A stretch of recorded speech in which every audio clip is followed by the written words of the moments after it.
Want to make sure everyone can experience your amazing Wix website, no matter what device they're using? First, let's head over to the Wix Editor. Make sure you're logged into your Wix account, and select the website you would like to edit. Now, look at the top left corner of your editor.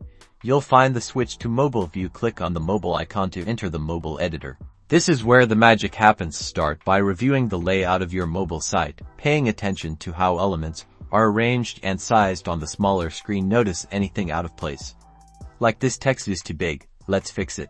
Select the element, and use the editing tools to adjust the font size, position, or even hide elements that aren't necessary for the mobile experience. The goal is to create a clean and easy to navigate version of your site. You can easily drag and drop elements to rearrange them on the page, ensuring they fit nicely on the mobile screen. Think about the user experience. What do people want to see first when they visit your site on their phone?